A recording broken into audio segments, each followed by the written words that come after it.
আজি ৰাতিপুৱা অসমৰ মুখ্য সচিব ডাঙৰীয়াই আমাৰ ONGCৰ চেয়াৰমেনৰ লগত কথা বতৰা পাতিছিলে এই সম্পৰ্কত আৰু ONGCৰ চেয়াৰমেনে নিজে শিৱসাগৰলৈকে অহাৰ বাবে তেওঁ প্ৰতিশ্ৰুতি দিছে আৰু USAৰ পৰা আমেৰিকাৰ পৰা এজন বিশেষজ্ঞক তেওঁলোকে ইতিমধ্যে মাতিছে বুলিও আমাক কৈছে আৰু তেওঁলোক আশাবাদী যে খুব সোনকালে ওয়েলটো ব্লক কৰিব পৰা হ'ব।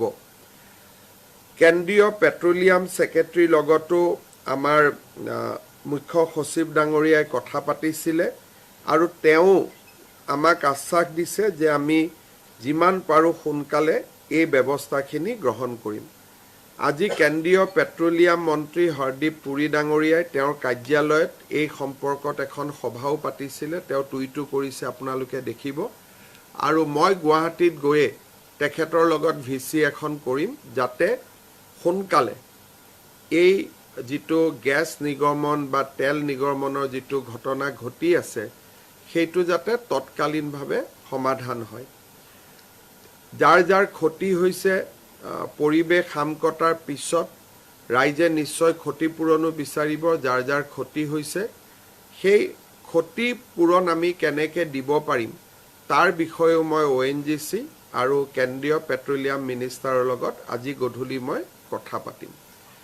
বহুবিলাক ৰাইজ কেম্পত আছে, কোনোবা ৰিলেটিভৰ ঘৰত আছে, ঘৰৰ পৰা তেওঁলোকে কাপোৰ কানিখিনিও আনিব পৰা নাই, কাৰণ তাতে ওচৰত গ'লে অত্যন্ত ভীষণ তাপ হৈছে, টেম্পাৰেচাৰ বাঢ়ি গৈছে, ওচৰলৈকেও যাব নোৱাৰি। ক্ষতিপূৰণ বিষয়ে আমি আলোচনা কৰি থাকিম।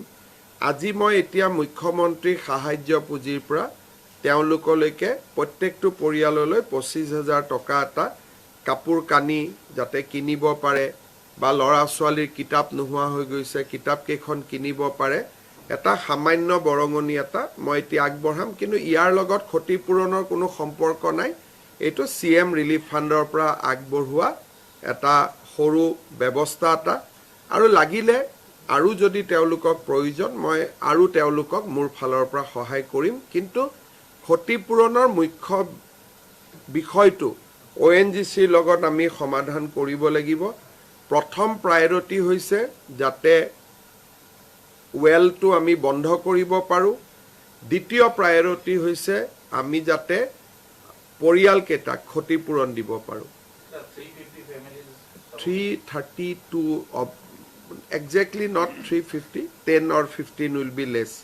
So গতিকে এই গোটেইখিনি কাম যোৱাকালি মই দেখি অহাৰ পিছত হাতত লৈছোঁ আৰু আজি গুৱাহাটীত গৈয়ে যেতিয়া মই পুৰী ডাঙৰীয়াৰ লগত ভিচি এখন কৰিম তেতিয়া গোটেই কথাখিনি আৰু পৰিষ্কাৰ হ'ব। তেতিয়া মই অহাকালি বা গধূলি মোৰ টুইটত আপোনালোকক গোটেই কথাখিনি জনাব পাৰিম। কিন্তু আমেৰিকাৰ পৰা এজন বিশেষজ্ঞ তেওঁলোকে অনাৰ যিটো প্ৰস্তাৱ দিছে তাকো মই ফলো আপ কৰিম আৰু মানুহখিনিক যাতে কোনো কাৰণতে পৰিৱেশটো বেয়া নহয় বা মানুহখিনিৰ ক্ষতি নহয় তাৰ বাবে ব্যৱস্থা ল'ম।